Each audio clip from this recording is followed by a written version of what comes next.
Hey, you! You're listening to the podcast network of Gamefully Unemployed because you're an untouchable success. To support us and gain access to great exclusive shows like our brand new Supernatural watch-along Himboos, head over to patreon.com/gamefullyunemployed. You'll also get your lucky little mitts on hundreds of episodes of our other exclusive shows like Tom and Jeff Watch Batman, Star Trek The Next Futurama, Spiel Boys, and the complete series of Fox Mulder is a Maniac. We do movie nights, game streaming, regular mini-series and surprise shows, and you can even commission your own podcast about anything you want, within reason. You have nothing to lose and everything to gain by heading to patreon.com/gamefullyunemployed. That's patreon.com/GAMEFULLY unemployed. Probably don't need help with that word.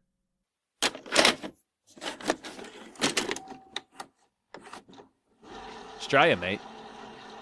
Straya? Is that what it's called? The place? I think that's like the Nolans of Australia. Oh, Jesus! So that's really Australian. Yeah. Yeah. When you're really in it, that's like when they figured out Nell was speaking English.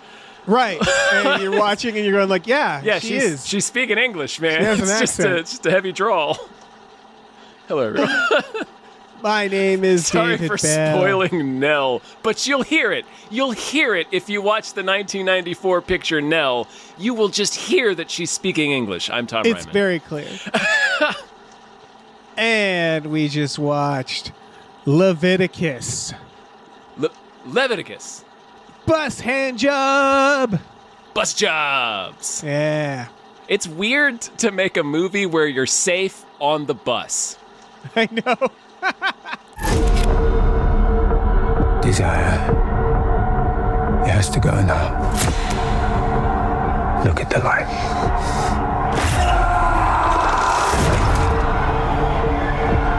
Ryan? You okay? You see anything that looks like me? Don't go near it.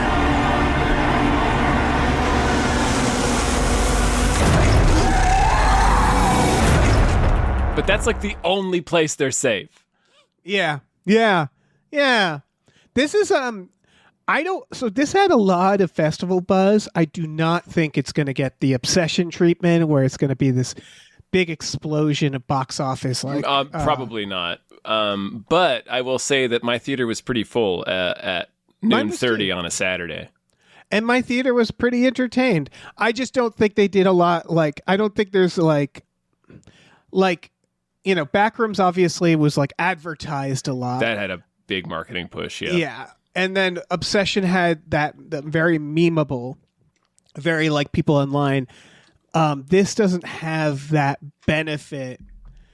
That said, I liked this movie. I thought it was pretty good, yeah. I thought this was really good. It's basically just It Follows, but it's about how... It's about how you just living forever with fear as a gay man. Yeah, it's here's what I'll say. It is a horror movie. Yeah. I didn't feel like I was watching a horror movie. Not really. I felt more outraged and pissed off than scared. Yes. And it does have moments of horror. For but sure. It's also a drama, romance. And that's what I mean. The metaphor is so clear that you can just sit and experience it as a drama. Yeah, exactly. And so for people who don't know, the premise is it's two young gay kids in Australia. Mm. They have a really broy romance. They got a real fight, a little two cats. Yeah. Kind of a lot of it's like a Fight Club smooching. Yeah, it's a Fight Club smooching. Thank you. Yeah. And basically one of them sees the other smooching another kid. Yeah. And his big secret is he tells on him basically. And they're both from this really puritanical church crowd. Very, very much so. And we kind of learn as the movie unfolds that it seems to be that's the reason that the main character Nahum and his mom Alice in Wonderland have moved there.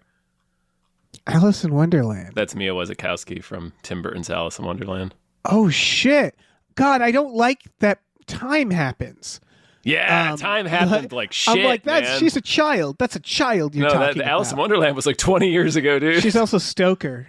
She is Stoker. Yeah, that's true. She's great. Yeah, no, she yeah. Should, she's good in stuff. She should be in stuff like this. She's good in this. She's good in this. She sucks. I hate her. Yeah, she's a real fucker. Yeah. Yeah. And you so end up like hating the shit out of her.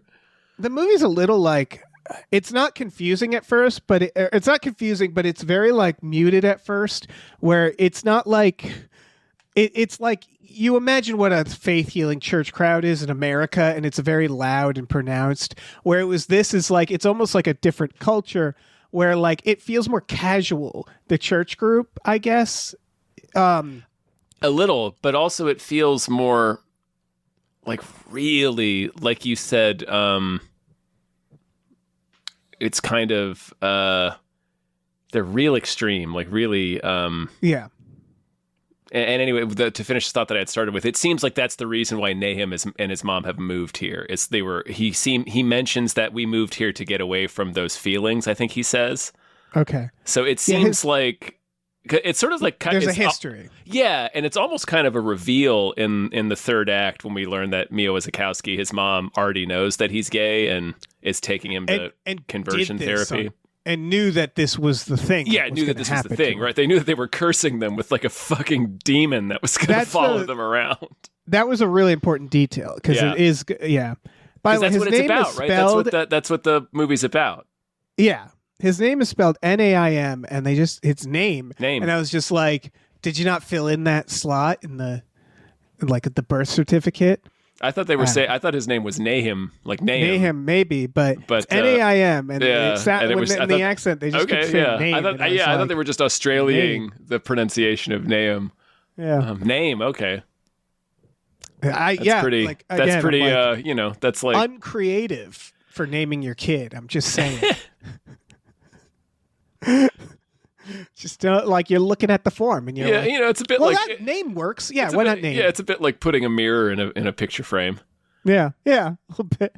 It's about you. See, get it? So the idea is they bring in this like I'm going to say wizard to come in and this old magic man, evil and wizard. He does.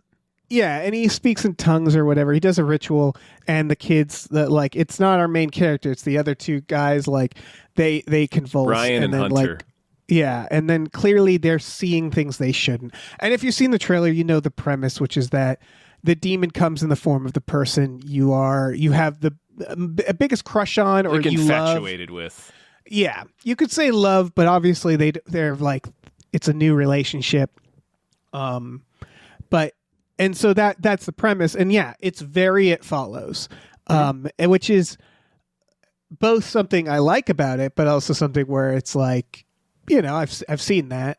I've seen those tricks. It's a very convenient way to have the monster just be other people, which is but the metaphor, affordable. It works so well with what this movie is saying about all of this stuff, like the fear of sudden violence, because the idea is that it lures you in by looking like this person that you're dating or infatuated with, and then you start making out, and then it starts just beating the shit out of you. It just kills you. And like later on in the film, we sort of have the real life version of that, where they think they're being taken out to meet this person, this faith healer dude, this wizard guy to talk to him. But really, it's just the girl took them out there to get the shit beaten out of them by these five guys, which... Yeah.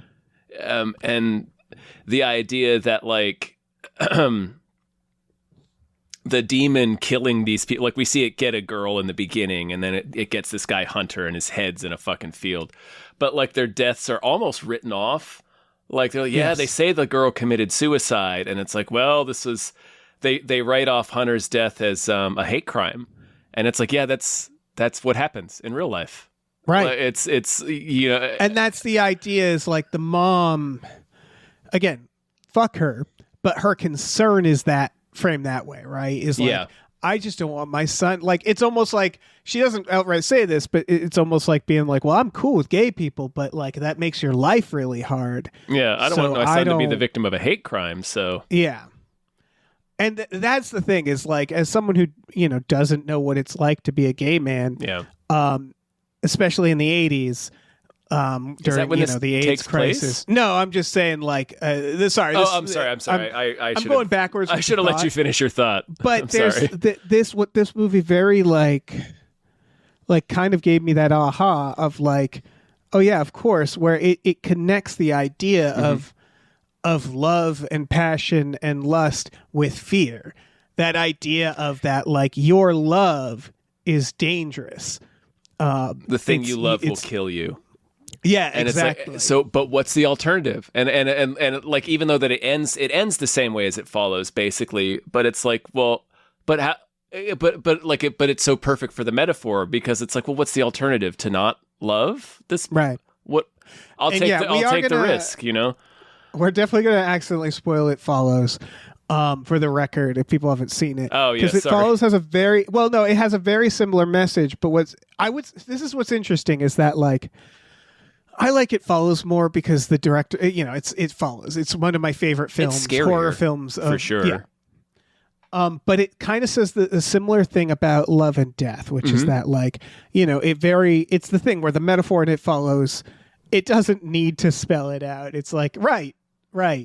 Because it's just about that idea of this thing that's always coming for you. You're going to die and there's nothing you can do about it. You can't run from it forever. It's going to come out of nowhere, possibly. And all you can sort of do is find somebody else. And this, I will say that metaphor is taken to a much more sophisticated place because what they realize, in like the idea, you're saying.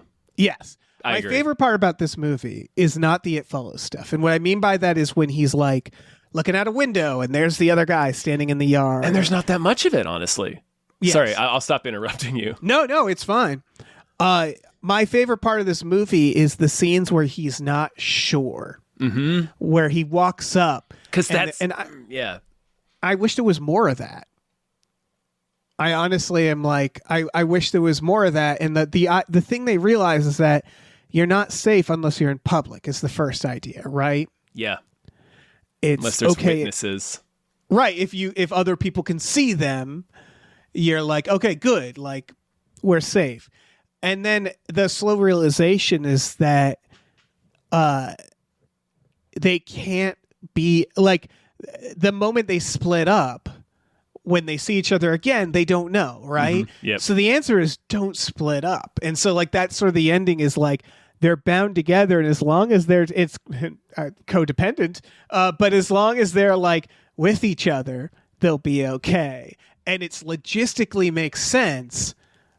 Which I guess it doesn't. It follows too, because when one of them dies, the other one knows, okay, you got to run. Yeah. But it makes more logistical sense here, which is that realization of like what defeats this cruel world they're in is just being with each other. Ultimately, it's nice. Yeah. What were you going to say before? About the scenes where he's not sure. Oh yeah. I just think those were my favorite parts too, and I feel like that's like the main thrust of the emotion the movie's trying to convey. That fear and uncertainty and anxiety. I'm safe in public, but not really. We're safe in secret, but not really, because I'm not sure if this is. It's all of that. It's just like you said. It's taken to a much more sophisticated degree in this movie, and it works. I keep thinking about. I just saw this, by the way. True to the title, much more true to the title of the episode than sometimes normally. Yeah. Because you and I end up having to see the movies at different times because of our schedules. But so I'm still fresh off of thinking about this. But every it just keeps clicking. No matter which direction I keep thinking about the movie from. It's just very well done. And it feels like a second draft of the idea, and It Follows. in terms of like where they land, like a more refined, yeah. Because it is like it's almost exactly very, very same similar situation, and that's kind of. I really enjoy it, and I really enjoy it as a refinement of the idea. But also, it's kind of, I guess, my one and only criticism of it is that it's basically just It Follows. Again. And it almost is beat for beat. And here's the other thing. This is actually an issue with It Follows. I just don't care that it's an issue with It Follows. The other thing this movie runs into, I think, is it's sort of like, again, it's the exact formula. So you have this idea, and so it's like, okay, how do you do it? Like every good horror movie, you need fodder. You need poor any sweet good hunter. Slasher. Yeah. So you start with you start with your cold open, just murder, like yeah. It Follows. Mm-hmm. You show the previous iteration of this happening, specifically a young woman, in this case in the shower. And it's creepy. It's a creepy scene.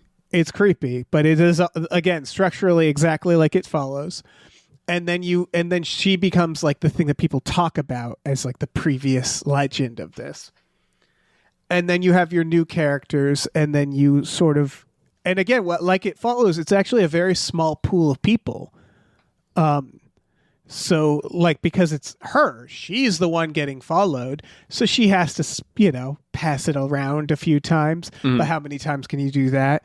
So you have like maybe one other person that you can have this happen to, and sure enough, that's what happens. In this, you have the other guy. His name is Hunter, you said? Yeah. Who likes getting rocks thrown at him. Yeah. He's clearly more repressed. Yes. Because he flat out denies it altogether. Like, he denies his relationship with Ryan altogether when Name comes later to talk to him. He's like, we just threw rocks at each other. I don't know what everybody's talking about. Nobody will believe me. I found that creepy. I like that idea where he was like, every night he comes here and throws rocks. Yep. And I almost wish they spent a little more time with the idea that it doesn't because it didn't immediately kill him, it sounds like. It sounds like it fucks with him for a while. Maybe it needs him to come outside or something like that. And we sort of get the impression that it's done the same thing with Ryan, too. Because Ryan keeps coming up to Name, and it's like, we can't keep running it, and we're sort of confused alongside Name. Yeah, so I liked the, like, it's wearing you down kind of idea. It's kind of dragging you to hell, Yeah, that they're kind of haunted. Mm-hmm. Like, it was a cool idea to see it from the perspective of someone who isn't experiencing it, much like It Follows does, with the guy, the dirtbag, passes it on to her. Mm-hmm. You have that great, the part in the theater where he's like, points out somebody, and she's like, I don't see that person. And he's like, we got to get the fuck out of here. Yeah. So like watching someone haunted by it is actually kind of haunting to see, because it's like seeing someone losing their minds. Yeah, because they're invisible, it appears. Right. So that opening scene with the girl in the shower is like, she's talking, like the shower comes on and she stops and stares at it for a second. And you're thinking it's just standard, why the fuck did the shower turn on? That's why she's looking at it. But then she's like, what are you doing here? And then you're like, oh, this is fucked in an entirely different direction. Yeah. It's creepy. Yeah. And again, it brings you through the slasher, like kind of the slasher formula, right? Is like most slashers, they have to have some kills before the main character gets involved, or has to be like, oh shit, I need to start running. Yeah, we're setting the table. Yeah. So you kind of do like, okay, you get your teaser to get people in. Then you have some fodder along the way, and I'm guessing about the halfway point of this movie is probably where it's going after our main guy. And so then you get, this is what I was getting to, is like, this is like something that's fundamentally a problem with, I would say, this, It Follows, and frankly Final Destination, whereas that you've created an unstoppable force. And then you're hitting your third act and you're like, well, what do we do? And often the answer's stupid. It. Sorry. Yeah. But before that, there's always the trying to fight it, right? It Follows has a very funny pool scene where you're like, what are you guys trying to do here? I mean, they're dumb kids. It's like, whatever. Yeah. And this, I would argue, has the same issue, which is when they hit that point, there's this moment of like, so how do we kind of like get this to 90 minutes? Because we've established the rules. All that it can really do now, all you can really do is run. And so they do this thing where, in a great scene when his mom kind of, who's again really sucks. Yeah, like, she's a real piece of shit. It's a slow roll too. Yeah, they do this thing where he's like, I can't be alone. And his mom's like, you're an adult. You have to deal with it. I'm going to work. Make your own dinner tonight. And it's sort of waiting for that scene where it's like, fuck, this is, no one's there to help him. Yeah. And that's when, evil Ryan shows up. Is clearly evil Ryan. And then another Just Ryan standing shows up in the at the yard door. leering at him. Yeah. Yeah, and the other one, it shows up like, it's me, and sure enough, it isn't. It gets him. But they have a whole scene. It's so good. That's the best one. It's really good. He punches his hand through the fucking screen.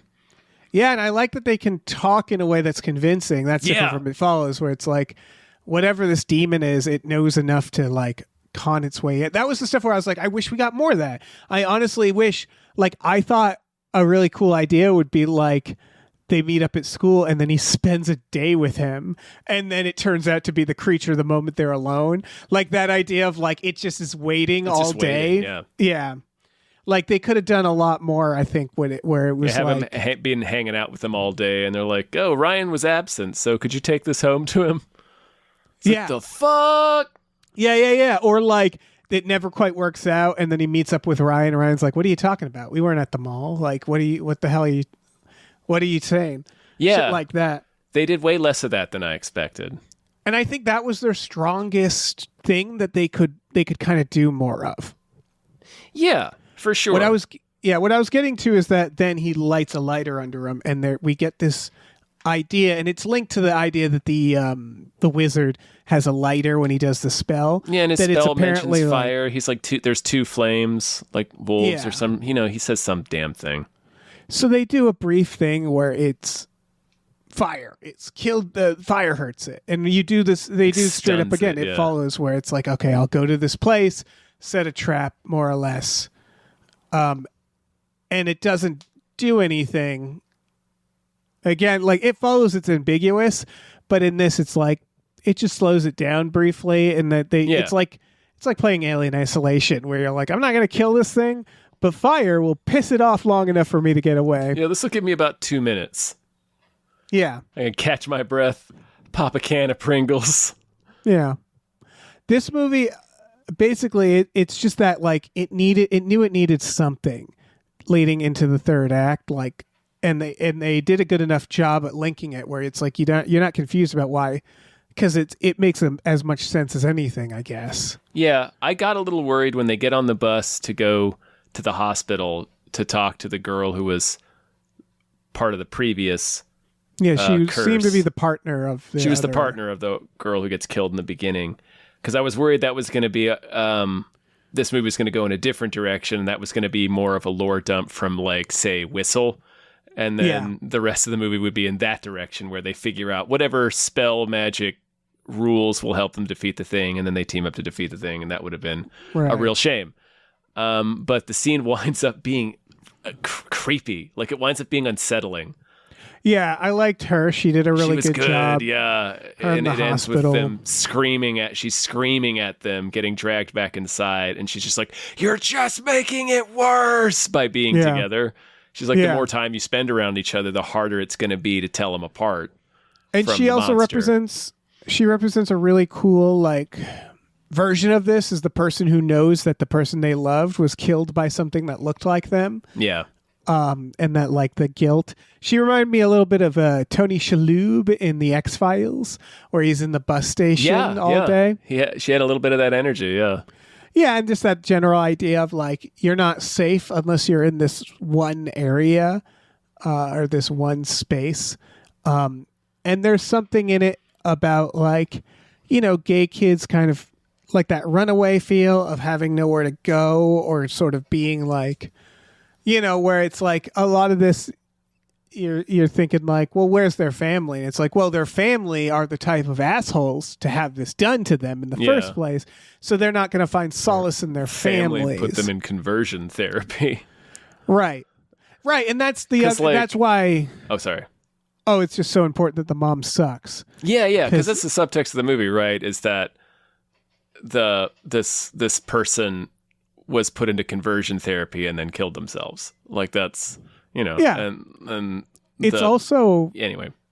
No, there's that subtext, and there's the subtext of the thing you love hurting you the most. Yeah. What better version of that is your parents. The people you grew up with, betraying you, and knowing they're doing it and not. And like there's sort of this implication, like I like there's never a part with the mom where she like cries and goes like, they said it wasn't going to be like this. They said it, and so like the implication it's not said, but it's like is in the mom's head like again it's sort of the kids killing themselves in conversion therapy where it's like the parents are like, okay, either they'll be quote unquote cured or they'll die.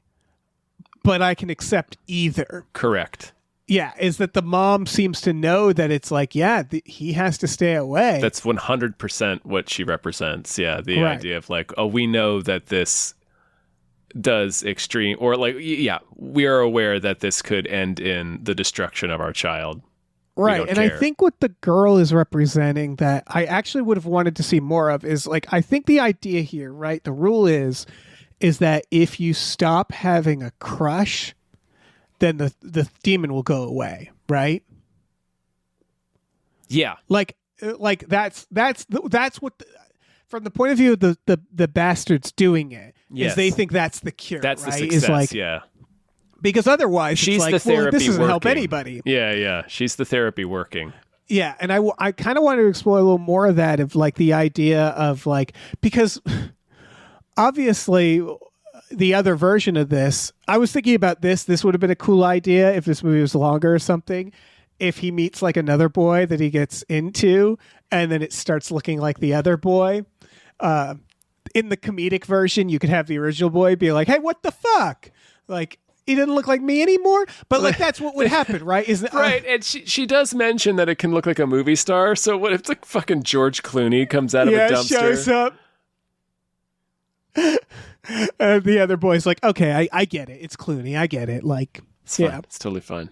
It's fine. Yeah, but that's of course what would actually happen is like, even if it stopped, like I thought, because there's the point where Ryan finds out that he betrayed him. Mm-hmm. And I thought that might happen naturally, not because Ryan is no longer gay, but like he just doesn't like him anymore. You know, like that's a possibility, is like, oh, they just don't like each other anymore.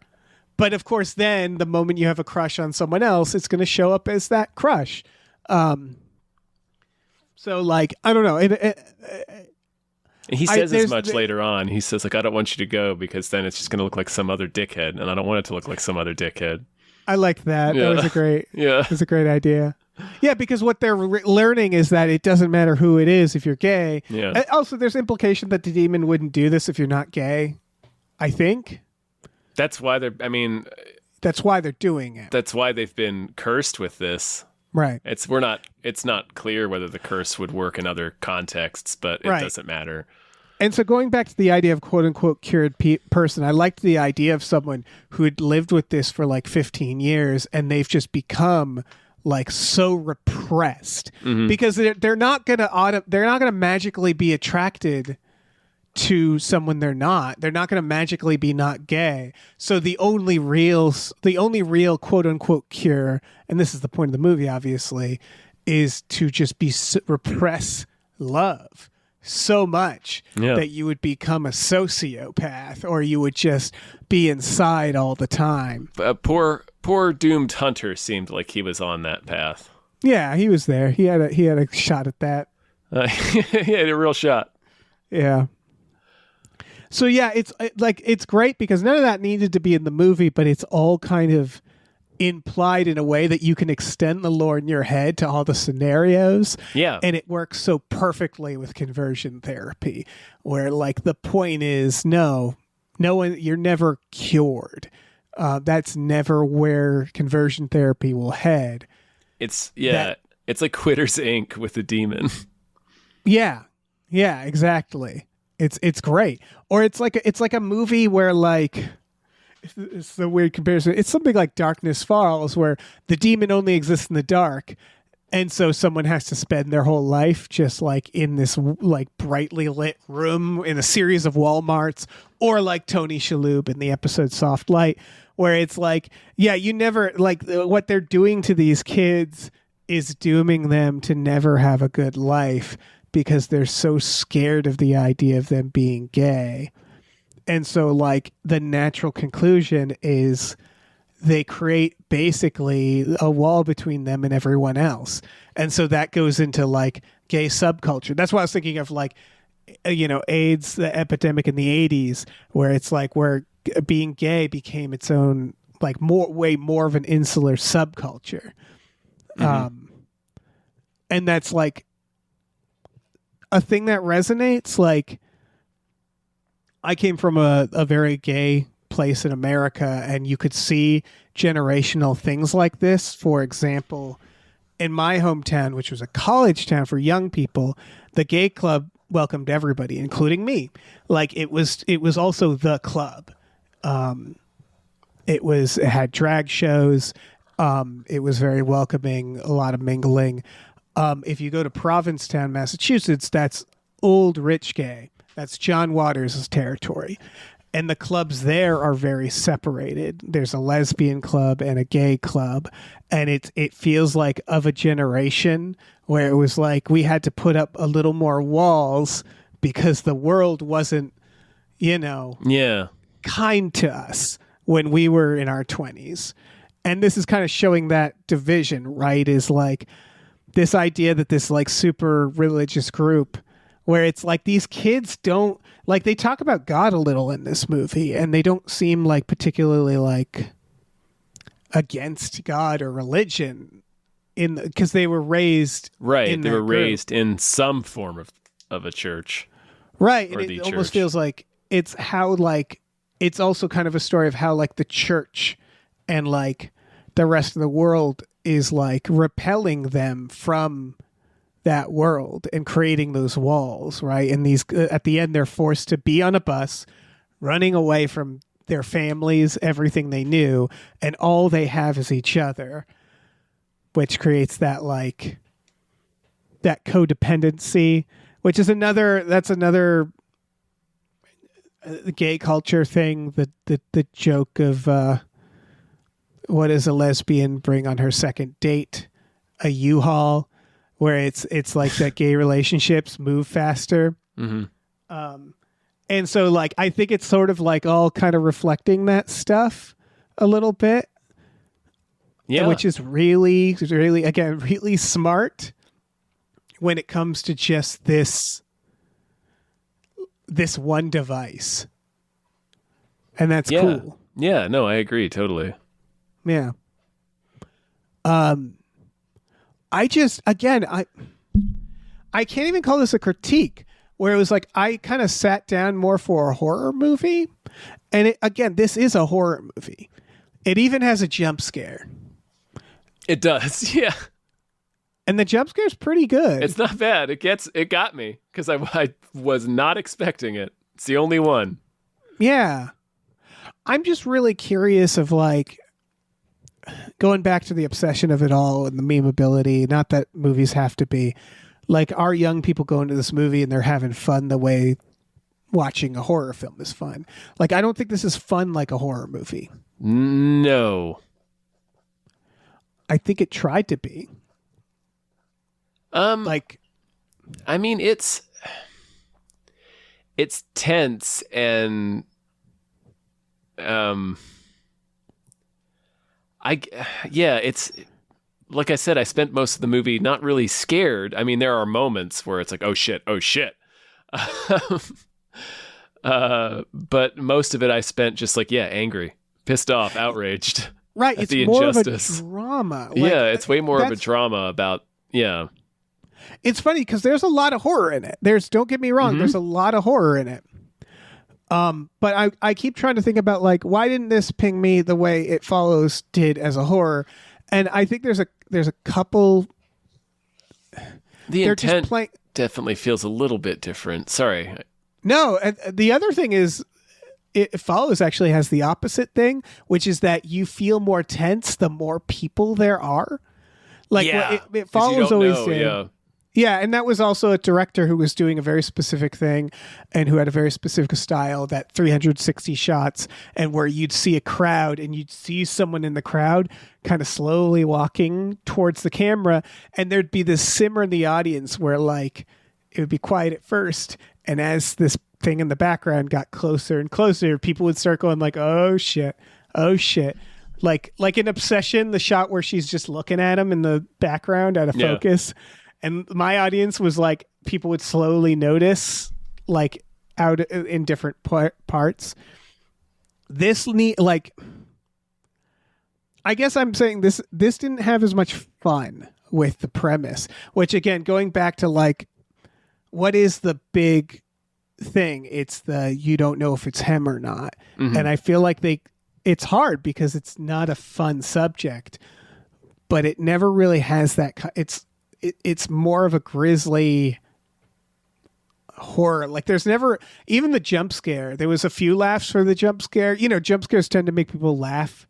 Like when it gets you, everybody laughs. You're laughing off the rest of the adrenaline. And also jump scares are silly. Like when you reflect back, something literally just jumped out and said, blah, blah, blah. Right. And I get, especially this way, he literally is just literally what it is. Yeah. It's like, oh, Jesus. You jerk. Yeah. But no, I think that you can make that movie, obviously. Like, I think you could make a movie about the same subject matter with the same metaphor and make it more of a memeable kind of tongue-in-cheek horror that still had incisive things to say in the way that Obsession is. Or the way that one Nightmare on Elm Street. yeah. But this, this clearly had a tone and a weight that it wanted the subject matter to have. It wanted the subject matter to feel as real as possible, I guess, because it does. Like that's like front and center. Even though I don't think, and nobody ever says conversion therapy or gay, or they never like point directly at it, but it's very, very clear what the movie's about. They are doing a form of conversion therapy, for sure. Freddy's Revenge, that's the one. It's the second one. Okay, yeah. But it's funny that they treated it like The Godfather, where nobody says mafia, like nobody says gay in this movie. I know. But it makes sense. It doesn't need to be said. But it makes sense though for the bus hand job. Bus hand job. Yeah, it's pretty gay. Yeah, but that's the culture. That's that culture, right? That culture of repression in this ultra religious, super conservative sect or whatever it is. It's like that we'll talk around it. We won't say the word as if that means, right. There's that when the beginning of before they bring in the wizard, like the priest's initial like prayer at conversion therapy is it's kind of funny. Like it's even played a little bit funny. Yeah. Because like Ryan and Hunter are kind of like sitting there all but doing like the jerk off motion with their hand. Because they're like, all right, let's just get this over with. Right. And the priest is like, he says some like prayer to them or something. And he's like, there, you've been cleansed, like you've been cured, and like everybody, all the goofball adults around them like smile in relief and stuff, and it's just very silly. Yeah, because it's like, really, you think that did it, huh? Like, that's the other note of this is that I noted that they're like really broing out. That's a part of it, is that their relationship kind of starts with violence, roughhousing to be specific, like teenager violence, right? Where it's like they're shoving each other. They're like, and it's almost like them not. It's that like toxic masculinity, right? Is that they're in this ooze of teenage boy. Yeah. And so like it gets more and more tender, their relationship as the movie goes. But of course that reflects the violence of the creature. They don't need violence as an excuse to touch each other anymore. Or exactly. to be close, yeah. But then it becomes the creature using the excuse to touch them to be tender for violence. Yeah. And I just that's an interesting reflection. That's a cool idea. Man, that's good. Yeah. I hadn't even thought about that before you said I it. just thought of it too. Yeah, yeah. I more or less just watched this. I mean, I watched it a few days ago, and then I forgot about it for this podcast. Right. But yeah, that's really cool. And that makes it's like poetry. It rhymes, to quote Lucas. But there's something there where he also kind of says to him, like, don't tell anybody about this the first time they hook up. Yeah. So it's like there's this idea of like, again, even there's like it's tied in with this like social shame of like they know that they might get beat up for this shit, you know, like, and it's sort of masked in this like broy like relationship at first too, where it's all the insecurities and stuff kind of being weaponized further against them. And so it really like speaks to the characters that they embrace it. Like the one thing they never do, which I was glad, is they never have one of the characters go like, no, I'm not gay now.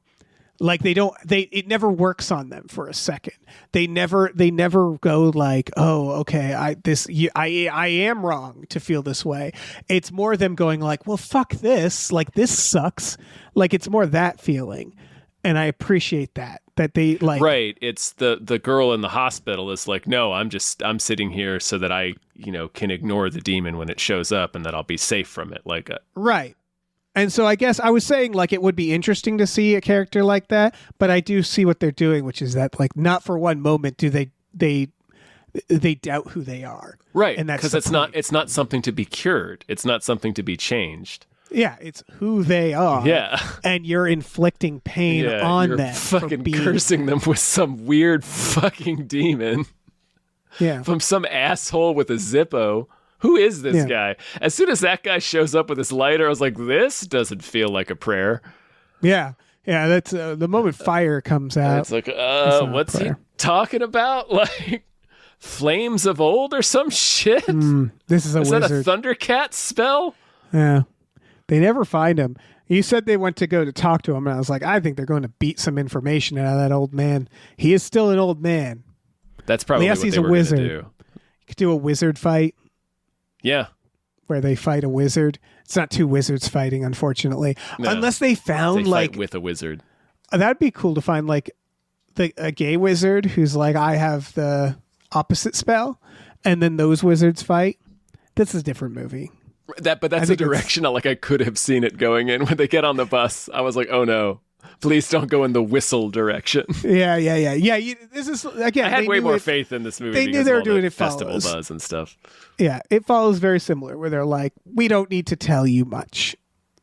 It's all you need to know is the rules, how. Like you don't need the how, you don't need the why. You just need the like what. The what, and that's it. The cause and effect. That's all we need. It's why a lot of these movies, it's teenagers, right? Which is why a movie like Whistle Missteps, where it's like teenagers don't need to learn why.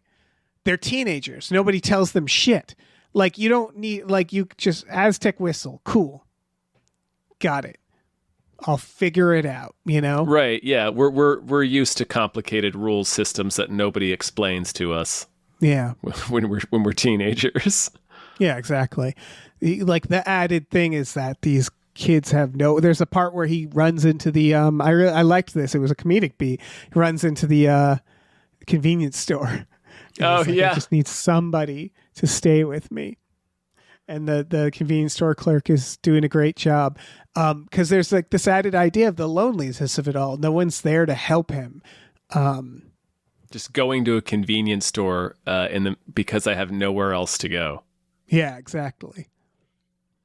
That it's really, and then everybody there is like, they're not necessarily bad people, but they're all like, what are they tired? They're out of work. Yeah, what are they supposed to do? Yeah. So like, you're not going to believe babysit this frantic stranger. Yeah. I mean, in an ideal world, yeah, there would be some place for him to go. Yeah.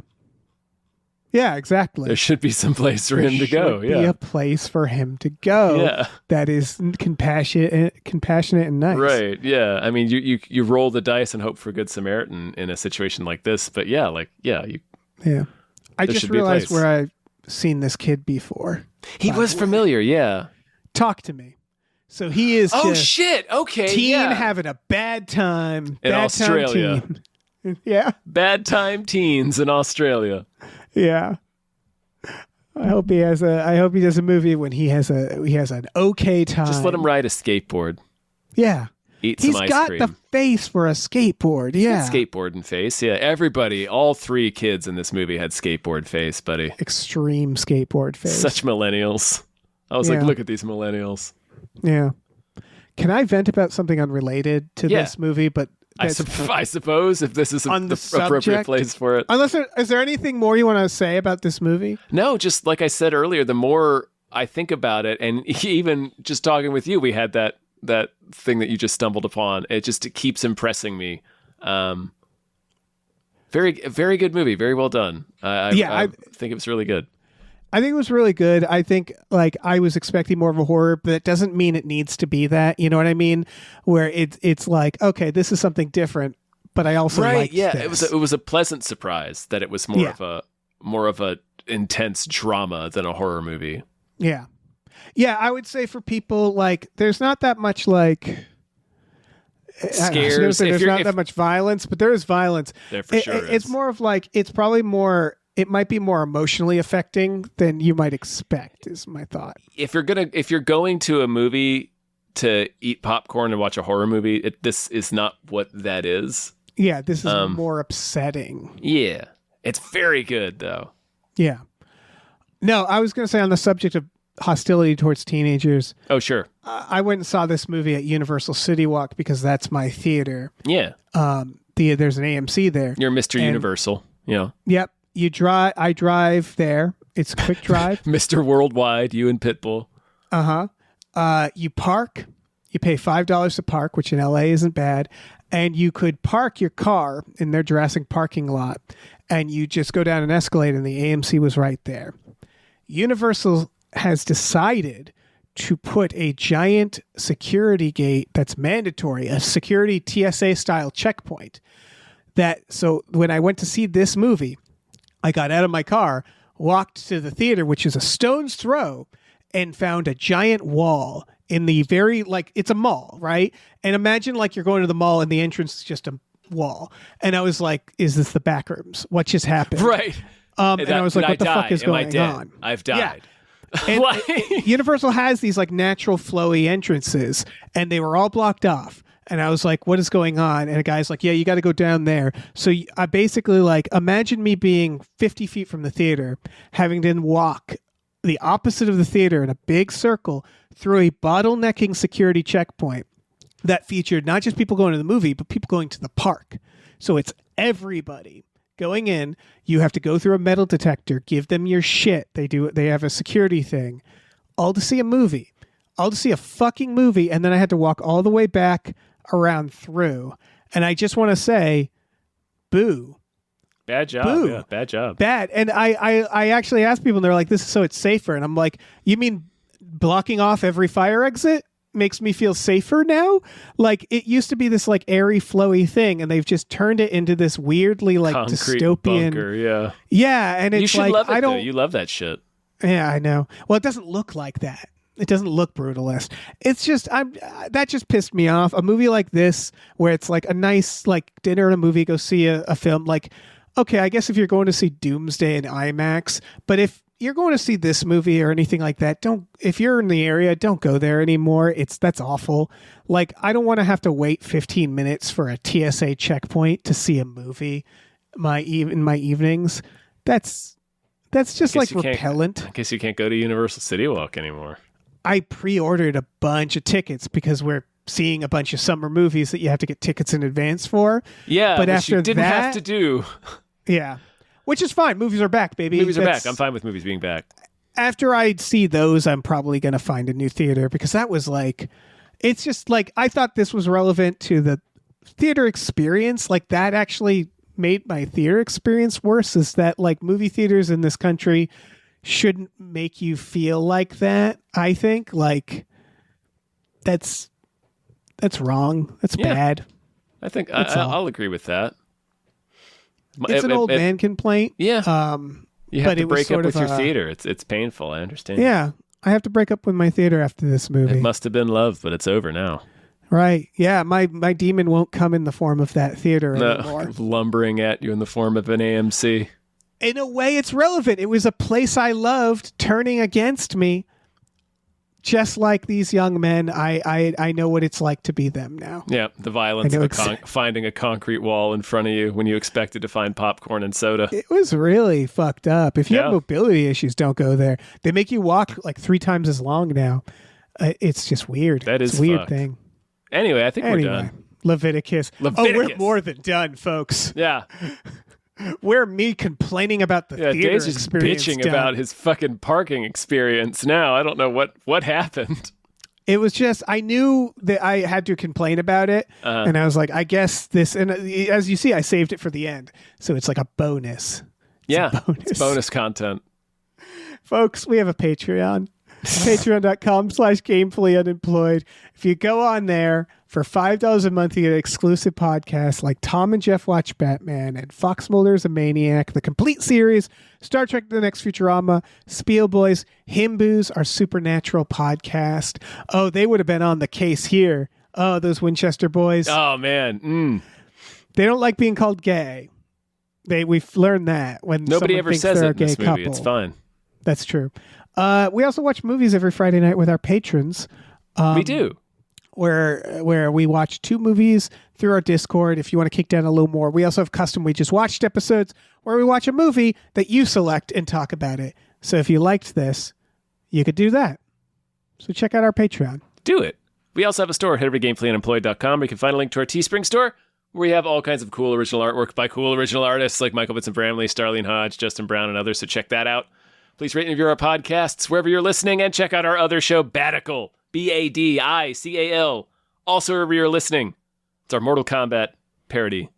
Yeah, it improv, fake interview podcast, all of those things. Check that out. Check it out. They should make this demon a Mortal Kombat character.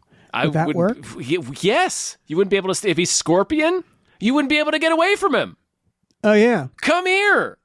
Get over here. Get over here. You're like, well? You can't burn scorpions, so that lighter's right out the window. That's true. Wait, so you're saying that if this demon worked on you, you would see Scorpion? Oh, I'm saying maybe. Yeah, I don't know. I think that might be true. If it's like... He's the one I guess I feel the safest with. Yeah. Oh, yeah. Right? Scorpion like you feel the seems like safest he's Scorpion. okay. Yeah. He seems like you wouldn't want to have dinner with him, but if you need someone to get your back... yeah, I could. If you needed somebody to like watch your bag or like watch your dog while you ran inside for a second, he wouldn't fuck with that dog, and nobody else would fuck with that dog. Yeah, the problem is if you watch your dog and then you come back and you're like, "What happened?" He's like, "The dog started running away, and I said, get over here.' I said, get over here. I kind of skewered your dog. Sorry. I mean, I watched it. It's here. I watched it get skewered. I watched it get over here. All right. I think that's it. Hey, listen, our music is produced by Chris Corlew. You can find him on twitter.com as the Corlew, or go to shipwreckedsailor.bandcamp.com. Our channel artwork is produced by Michael Vincent Bramley. For more of his work, go to mvbramley.art. Our episode artwork is by Justin Brown, available on Twitter as Justin T. Brown or at artnessbyjustinbrown.com. And finally, additional artwork is by Starlene Hodge. You can find her work at starlenearts.com or on Twitter as StarleneX. Cool. Goodbye.